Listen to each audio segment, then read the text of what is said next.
this video, we're going to review this guitar. It's a Squier by Fender Starcaster. This guitar is part of Fender's Squier range, and it is the Affinity series. That means that it is one of the most affordable guitars that Fender's produce, and this particular model comes in at under £300. So let's start with some features. First of all, the body is maple, it's laminated maple, but then you do get this polyurethane finish, and this is Olympic white.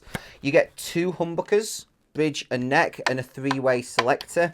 You get volume and tone, and then you also get a C-shape maple neck with this classic Starcaster headstock. So let's take a listen to what this sounds like. I'm going to use a couple of different amps, a Vox AC30 and an orange Rockerverb, and we'll go all the way from clean to crunch to really heavy distortion. And I'd love to know what you think, so go ahead, leave a comment and let me know.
Now you've heard the guitar, let's talk a little bit about what it feels like to play and the finish and things like that. The first thing that struck me about this guitar is how light it is. It's incredibly light, makes it very comfortable to play, and I can imagine that it would be really great to play live as well. It's not going to put a lot of strain on your shoulders. The neck is really, really comfortable as well. You can get around it very quickly and easily. The satin finish does feel a little bit cheap though, I have to say. I think compared to Mexican and American Fenders, it does feel cheap, but that's because it is, so can't really knock it any points off for that. This guitar is straight out of the box, and something that immediately strikes me is the tuning and the intonation just isn't good. It is crying out for a good setup. The action's a little bit higher than I would like it, but the intonation is going off, particularly when you get to the higher end of the fretboard. And also the nut doesn't seem very well set up either. It's going out of tune, we're tuning it, there's no change in the pitch of the note, and then all of a sudden it snaps. So that kind of shows that the nut isn't cut out properly, but that's nothing that a decent setup can't solve. I was quite surprised with the pickups. I was, in all honesty, expecting these to sound super nasty, but they don't. Are they the best sounding, most high-end pickups in the world? No, not by a long stretch. But again, this is a really cheap budget guitar. I think this sounds best right out of the box when you're driving your amp quite hard. I thought when we were running through the orange Rockerverb and we were getting those really heavy, chunky sounds, I thought that sounded great. There was lots of low mids and lows, and there was some decent definition from the notes as well. It wasn't getting too cloudy or too muddy. Higher end pickups would have more clarity, but I thought these did really well. I thought with the clean and the crunch tones through the AC30, this sounded okay, but I think this is where it kind of struck me that these are quite cheap, quite budget pickups.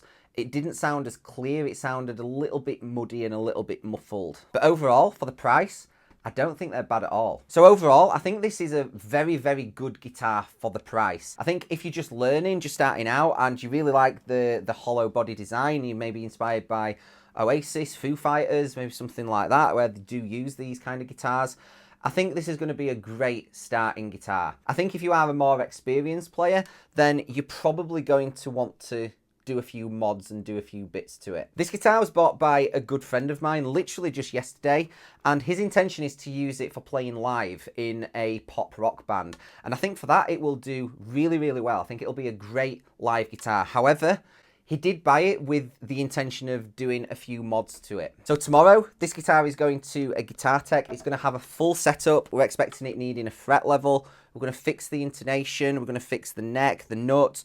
We're going to sort the action out.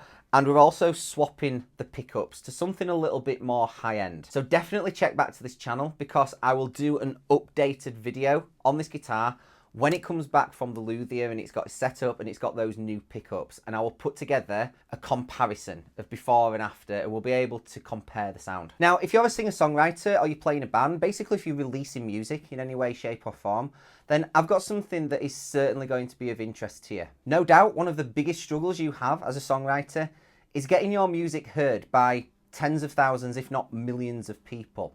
Well, one of the most important documents that you have in order to get opportunities to get your music heard is your EPK. Your EPK is essentially your digital CV. This is what you will send out to radio DJs and presenters, blogs, magazines, newspapers, even promoters who can get you shows on bigger stages, support slots, even festivals. The problem is, if your EPK is terrible, if it looks really unprofessional and doesn't contain the information that you need on there, then these people are going to delete your email forever, and they're not even going to give your music a chance. They won't even listen to it. How much wasted opportunity must this lead to?